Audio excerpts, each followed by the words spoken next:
सुन रहे हैं बगैवा सिटी टीम धमाका को।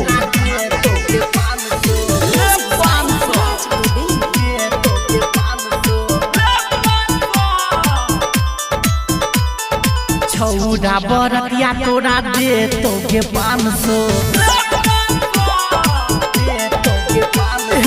छौड़ा बरतिया तोरा दे तोके 500।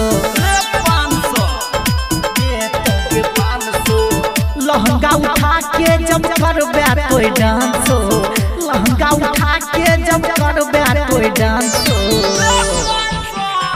छौड़ा बरतिया तोरा दे तोके 500।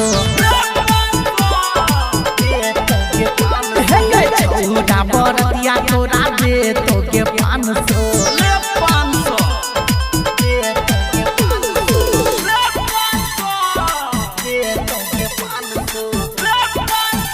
इलाका किसी का हो धमाका, दिवाकर दीवाना भाई का ही होगा।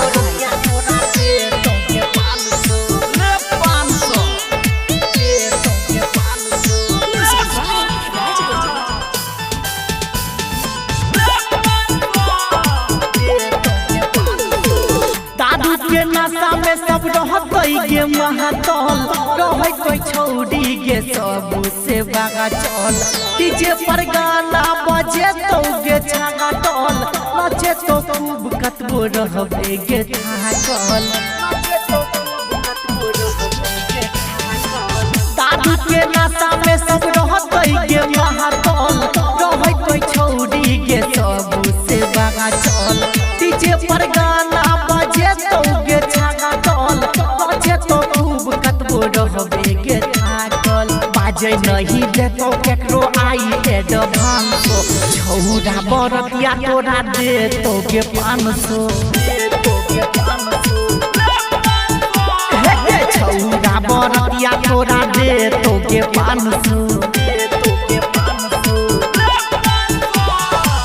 लहंगा उठा के जब करबे तोय डांसो, लहंगा उठा के जब करबे तोय डांसो।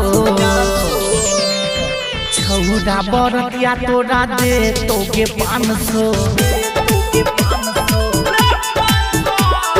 छौड़ा बरतिया तोरा दे तोके 500।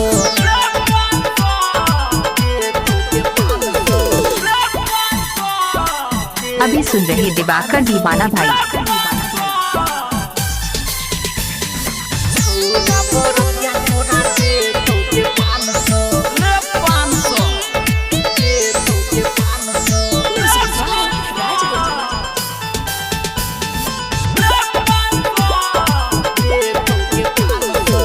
कहै छौड़ा घब जवानी उछाल गे, होय जेबे छौड़ी तोय आई मालो माल गे।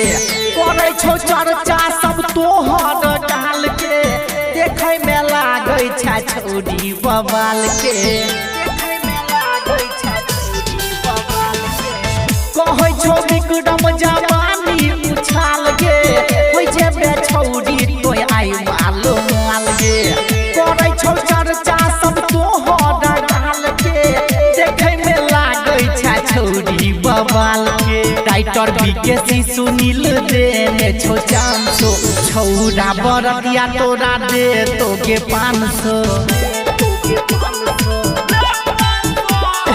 छौड़ा बरतिया तोरा दे तोके 500।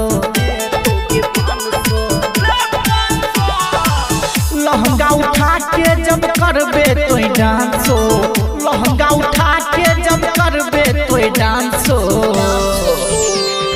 छौड़ा बरतिया तोरा दे तोके 500। छौड़ा बरतिया तोरा दे तोके 500। आप सुन रहे हैं दिवाकर दीवाना भाई को, ग्राम बगेवा, जिला